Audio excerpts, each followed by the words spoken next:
is Minitoon, the developer of one of Roblox's biggest games, Piggy. With over 13.5 billion visits. How did this game get so big? Well, in today's video, we are going to be figuring that out. A few days earlier, on January 23rd, 2020, Minitoon was playing some horror games with his friends until he stumbled across a pretty bad-looking Survive the Pig game, and he thought to himself, I could make a better game than this! And a few days later, on January 28th, 2020, his game was finished. Fun fact, that was the same day as Creecraft's birthday. A few days later, on February 1st, 2020, Flamingo made a video on Piggy, and the next day on February 2nd, Piggy was up to 5,000 players because of this video. A few weeks later, Piggy Chapter 4 The Forest came out.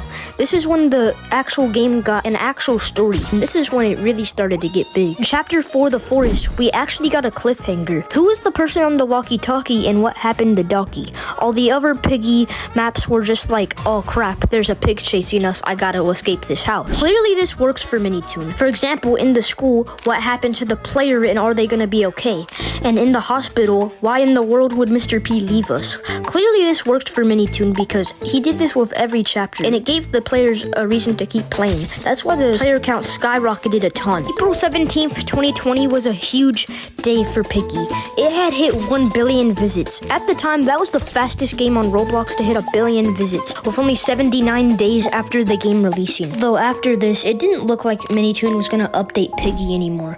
Of course, he was still gonna make some new build mode features and some bug fixes, but it wasn't looking like a Piggy Book 2 was gonna come out. Until on August 2nd, 2020, Minitoon announced on his YouTube channel that he was gonna make a Piggy Book 2. The trailer had come out on that same day. Creecraft was back at 85,000 viewers, and the future of Piggy was looking strong for Minitoon. Unfortunately for Piggy, not every single sunshine and rainbows for this time. Some of the biggest Roblox Piggy YouTubers like Flamingo, Dan TDM, and Dennis were slowly starting to drift away from Piggy, probably because they were getting bored of the game. During this time, there was still a lot of good for Piggy.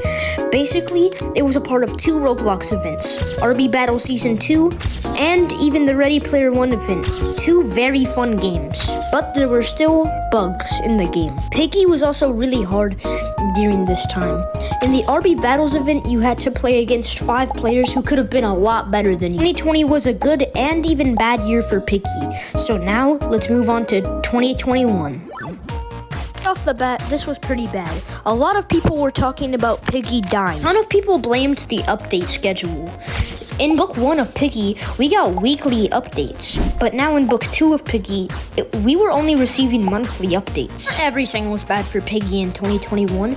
It actually won the Bloxy Awards 3 times. Most importantly, Builderman's Award of Excellence, which is a big award. Craft promised that if Piggy won the Bloxy Awards, he would dye his hair. And I think we all know how his hair turned out after it won. Piggy's player count had declined all the way down to 50,000, and when it would update, it would reach 100,000, but after the hidden ending was found, it couldn't even reach 100,000. This wasn't when the Piggy story was over for good. In June of 2024, a new game called Pig 64 came out. We won't really focus on that a lot in this video.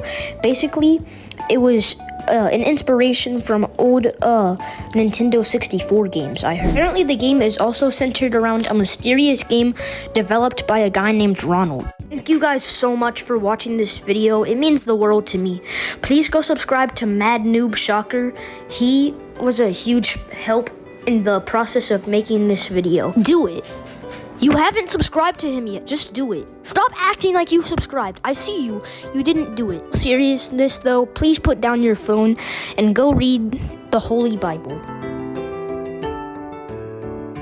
Before you click off of this video, I do want to clarify that I did pay someone 1,200 Robux to make this video. I really wanted this to come out for you guys. He offered to do it for free. Mad Noob Shocker offered to do it for free, but I was like, hold up, your editing's way too good to do it for free. And if you saw like notifications pop up on my screen, it's because I screen recorded it.